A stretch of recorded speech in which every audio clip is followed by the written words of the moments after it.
안녕하십니까. 프라임 한의원 원장 천정호라고 합니다.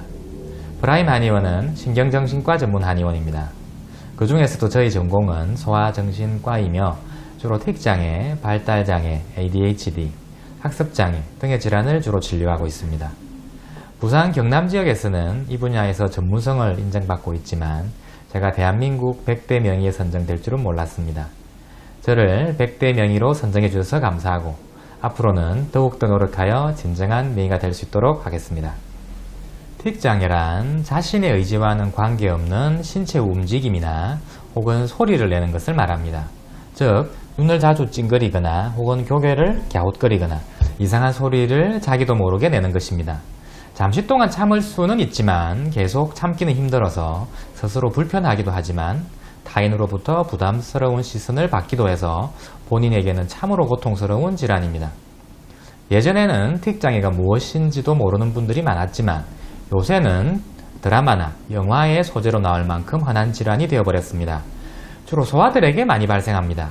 증상이 가볍거나 나타난 지 얼마 되지 않았다면 아이의 마음을 편하게 해주면서 저절로 낫기를 기다려보면 됩니다만 몇 개월 이상 계속해서 틱이 나타나거나 증상이 가벼워도 아이가 틱으로 인해서 심리적으로 위축이 되거나 혹은 증상이 심해서 타인이 봐도 쉽게 알아차릴 정도라면 적극적으로 치료를 하는 것이 좋겠습니다. 몇 년 전에 초등학교 5학년 여자아이가 내원한 적이 있었습니다. 얼굴도 예쁘장한 아이였고 그런데 입에서는 큰 소리로 듣기 민망한 욕설을 하는 만성 음성틱 환자였습니다. 2년 전부터 이런 증상이 나타났다고 했었는데요. 그 소리가 얼마나 큰지 옆에 사람이 깜짝깜짝 놀랄 정도로 큰 소리로 욕을 하는 틱이었습니다.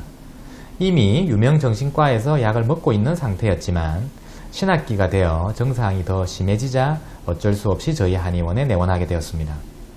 틱장애는 대체로 근육틱보다는 음성틱의 예후가 좋지 않고 음성틱 중에서도 욕설을 하는 경우가 가장 치료하기 힘든 케이스인데 이 경우는 여자아이이기 때문에 더욱더 치료가 까다로운 케이스였습니다. 신약을 중단하는 과정이 힘들었고 틱장애를 오래 앓은 아이들은 심리적으로 위축되거나 비애의식이 생기고 그리하여 교우관계가 매끄럽지 않기 때문에 틱의 치료보다도 그런 부가적인 것들에 대한 도움을 주고 조언을 하는 과정이 지속적으로 이루어져야 합니다. 기나긴 치료로 이제는 증상이 거의 소실되어 정상적인 생활을 하는 아이를 보면서 이 아이가 만약에 이렇게 예쁜 아이가 만약 그 욕설하는 음성틱을 평생 가지고 살아가야 했다면 얼마나 힘들었을까 하는 생각을 하면 많이 흐뭇합니다. ADHD란 용어를 우리말로 풀이하면 주의력결핍 과잉행동장애입니다. 즉 아이가 산만하고 행동이 너무 많은 질환이다 라고 생각할 수 있습니다. 하지만 소아는 원래 부산스럽고 오래 앉아있기가 힘든 것인데 아이가 산만하다고 모두 ADHD로 진단 내리는 것은 아닙니다. 일단 같은 나이 또래 아이와 비교했을 때 그 정도가 병적으로 심한 경우에만 ADHD로 진단합니다. 그렇다면 같은 또래와 어떻게 비교하느냐인데 그 비교는 주관적일 수밖에 없으므로 객관적인 주의력 검사, 학습 능력 검사, 뇌파 검사, 심리 검사 등등의 여러가지 검사를 통해서 엄격하게 진단을 내리게 됩니다. 요즘은 외동이나 맞벌이 부부가 많고 그러다 보니 할머니가 양육하는 경우도 많다 보니 양육상의 문제로 애가 버릇이 없어져서 ADHD가 오는 것이 아닌가 생각하기도 합니다. 하지만 그런 경우는 여러가지 검사를 해보면 단순히 버릇이 없는 것인지 병적으로 ADHD인지 알 수 있습니다. 아직도 부모님들은 이렇게 요즘 애들이 다 그렇지 혹은 내가 잘못 길러서 그런 것이지 병이 아니라고 생각하시는 분들이 많습니다. 하지만 ADHD 아이를 제대로 치료하지 못하면 학교 생활에 문제가 많이 생깁니다.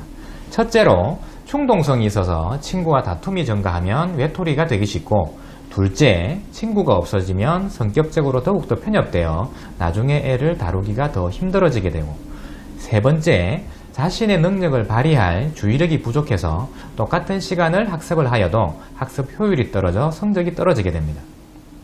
ADHD는 학년이 올라갈수록 더욱더 치료하기가 힘들어지므로 저학년에 치료를 하는 것이 바람직합니다. 발달장애아는 심한 자폐부터 가벼운 아스퍼거까지 아주 다양하게 나타납니다. 자폐는 스스로 다들 폐, 말 그대로 남들과 소통하기를 거부하여 적절한 대화가 거의 불가능하고 이상한 행동으로 인하여 타인과 어울리기가 거의 불가능합니다. 아스퍼거는 일상적인 대화는 가능하지만 타인과의 감정 교류가 쉽지 않아 친구를 깊게 사귀지 못하고 자기만의 세계에 머무릅니다. 그 중간에 속하는 기타 발달장애는 아주 범위가 넓어서 언어가 부족하거나 말이 어눌하거나 혹은 독특한 화법을 가지고 있어서 대화를 이해하기가 쉽지 않고 행동 또한 정상인의 패턴과는 많이 달라서 보통 사람과의 사회생활에 많은 어려움을 겪습니다. 발달장애는 한의학적으로 말어 너릴지 어지라고 하는데 전통적으로 사용해왔던 한약과 최근 전 세계적으로 발달장애아에게 효과가 좋다고 알려져 있는 청지각 치료를 병행하면 많은 개선을 이룰 수 있습니다. 어려서 발달장애아를 예측할 수 있는 가장 큰 지표가 언어 발달입니다. 대개 돌이 되면 엄마, 아빠 정도의 말을 할 수 있고 세돌 정도가 되면 서너 단어로 연결된 의사 표현이 가능한 것이 정상입니다. 정상적인 언어 발달보다 1년 이상 느리다면 발달장애를 의심해야 합니다. 물론 발달장애 외에 다른 질환에서도 언어가 늦을 수는 있습니다만 하여간 1년 이상 언어가 느리면 검사를 받아봐야 합니다. 말이 늦은 아이는 만 4세 정도가 되면 치료를 시작하는 것이 좋습니다. 보통 발달장애 아들이 많이 받는 언어 치료는 어느 정도 도움이 되지만 청지각의 왜곡을 교정해주는 청지각요법은 말을 하기 이전 단계인 정확하게 듣는 단계를 치료해주어 언어 치료보다 더 나은 효과가 있습니다. 가정에서는 전자기기의 사용을 최대한 절제하는 것과 당분의 섭취를 제한하는 것이 중요합니다. 공부를 못하면 전부 학습장애라고요? 당연히 아닙니다.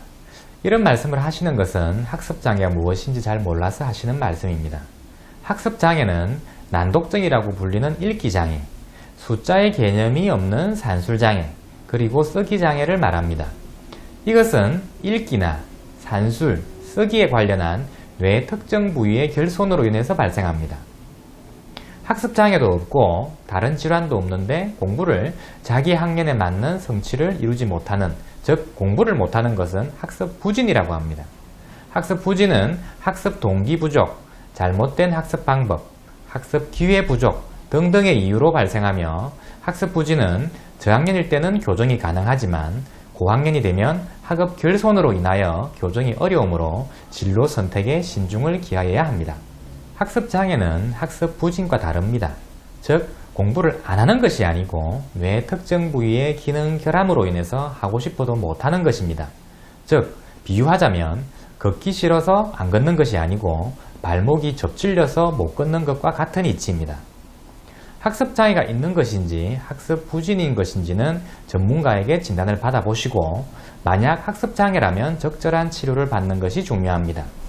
읽기 장애, 산술 장애, 쓰기 장애 중 가장 많이 나타나는 읽기 장애, 즉 난독증은 최근 여러 가지 치료법이 개발이 되었으므로 일찍 치료를 시작하면 많이 호전될 수 있습니다. 최근 아이들에게 많이 나타나고 있는 틱장애, ADHD, 발달장애, 학습장애 등은 부모가 유별나서 혹은 아이를 잘못 키워서 생기는 병들이 아닙니다. 그럼에도 불구하고 이런 아이를 둔 부모님들은 스스로 많이 자책하기도 하고 주변 사람들이 알까 두려워하기도 합니다. 틱장애, ADHD, 발달장애, 학습장애는 부끄러워할 병도 아니며 자책할 병도 아닙니다. 이런 장애는 누구에게나 나타날 수 있는 질환입니다. 편견을 가지지 마시고 따뜻한 마음으로 대해주시길 부탁드립니다. 감사합니다.